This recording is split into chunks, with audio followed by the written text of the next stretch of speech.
Olá, aluno, olá, aluna. Hoje nós vamos falar sobre misturas. Nós estamos na disciplina de ciências e a nossa aula é a aula de número 13, né? Para iniciar, vou fazer a seguinte pergunta para vocês. Esta que aparece aqui, ó. Você já foi à praia, né? Se um dia você for e levar um popular caldo, né? Sentirá nos olhos e na garganta que a água do mar ela é salgada, ou seja, que existe uma quantidade enorme de sais na água do mar. Quando eu falo caldo, gente, aqui é quando você está lá no mar e de repente você tem uma sequência de ondas, né, e que você fica lá meio que se afogando, né, assim, rapidamente. Aí isso aí a gente chama de caldo, né, o famoso caldo.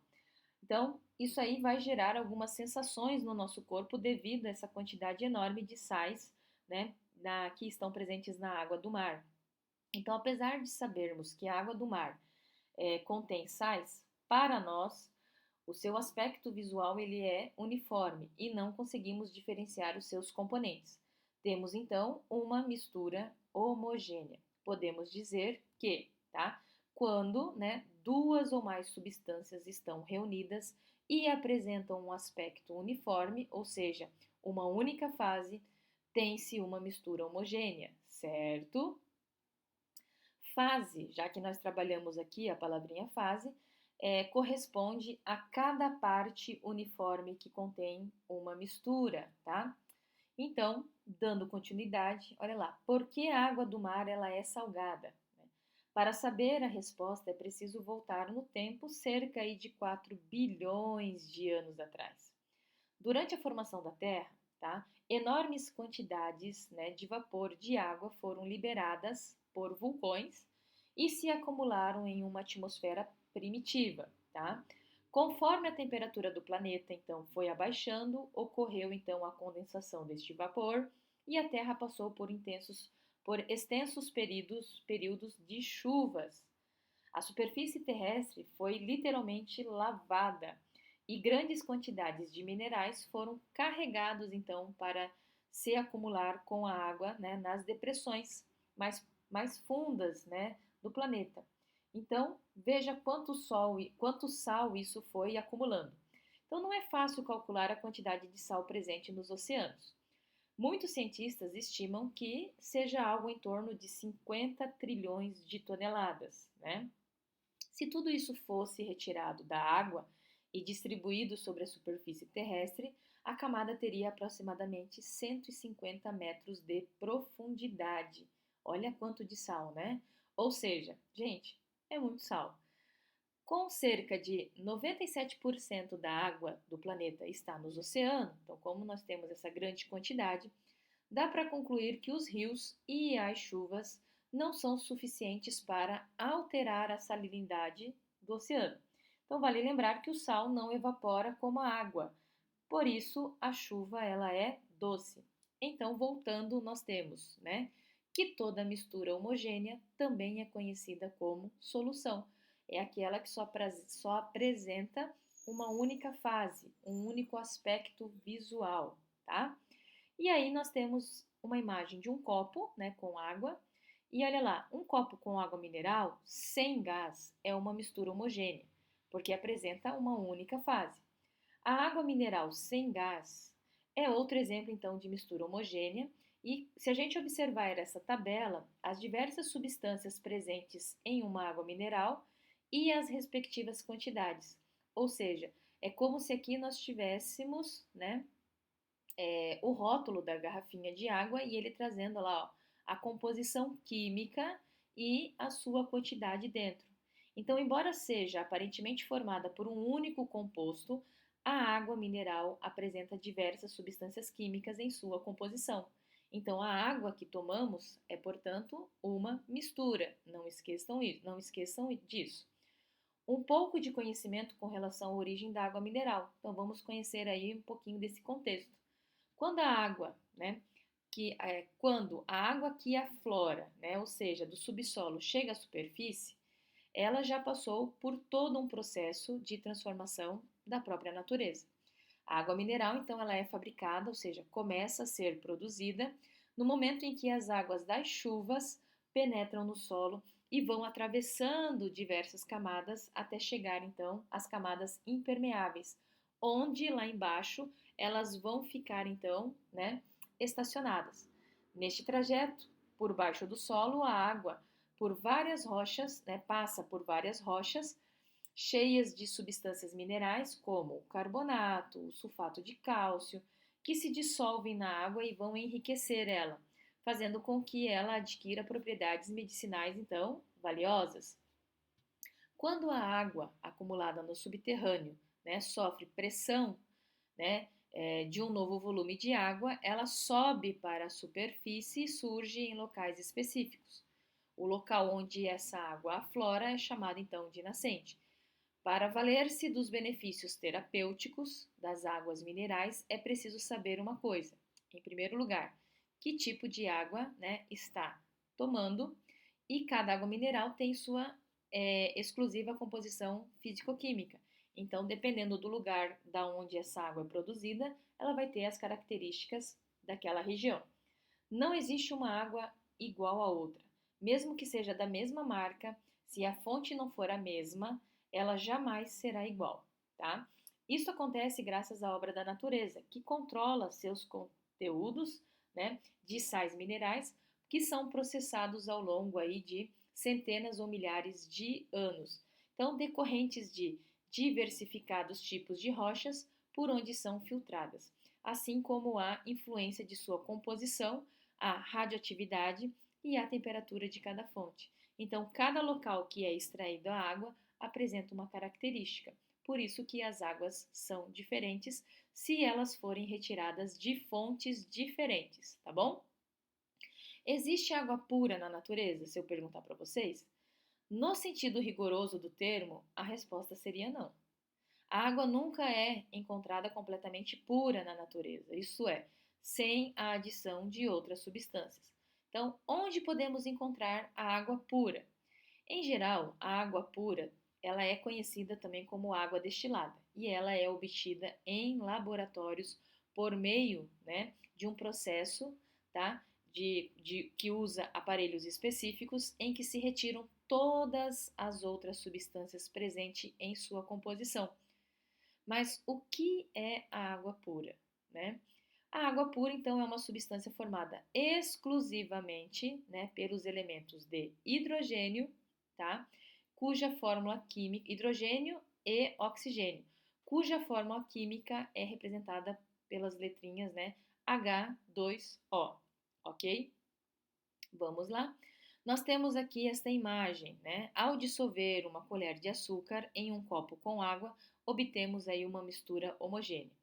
Se adicionarmos um pouco mais de açúcar em um copo com água, veremos essas substâncias se misturarem totalmente, tá? Porque o açúcar será dissolvido.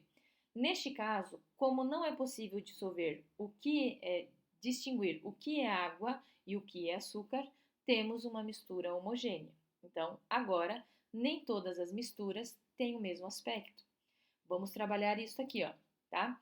Observe essas duas imagens que aparecem aqui para vocês. A primeira, nós temos aqui água mais álcool e a segunda nós temos água mais óleo de cozinha.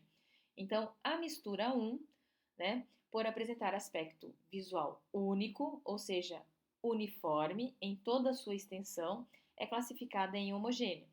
Já a mistura 2 é heterogênea porque nela há diferentes aspectos. Eu tenho o aspecto do óleo, eu tenho o aspecto da água.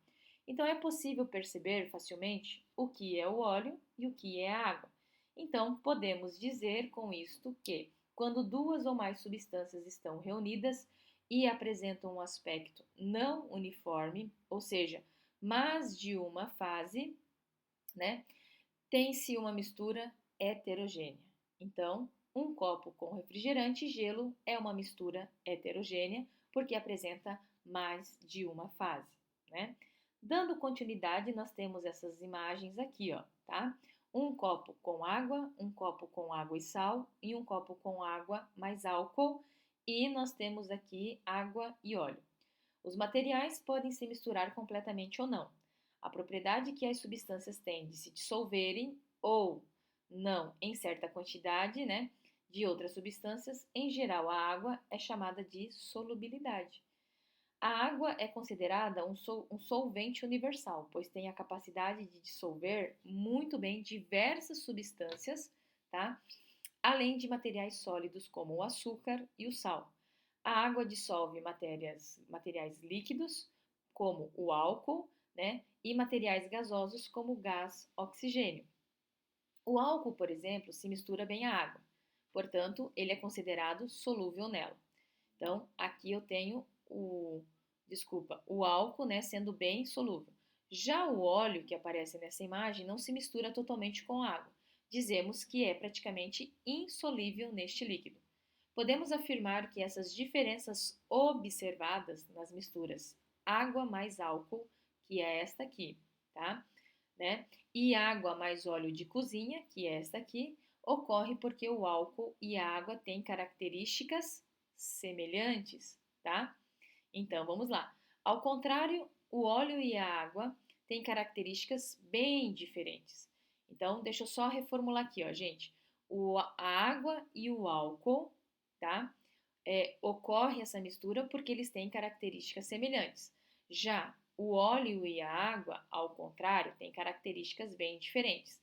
Então, em virtude dessa falta de afinidade química, em que o óleo não se mistura completamente com a água, a mistura apresenta aspectos distintos. Então, por ser menos denso que a água, ou seja, por ser mais leve, o óleo fica na parte superior.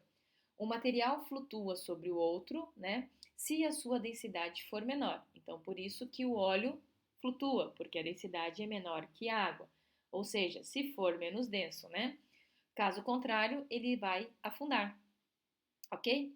Então, pessoal, olha lá. Vamos para mais um pouquinho aí para frente, nós temos duas imagens. O petróleo derramado no mar pode se espalhar por centenas de quilômetros em uma fina mancha de óleo.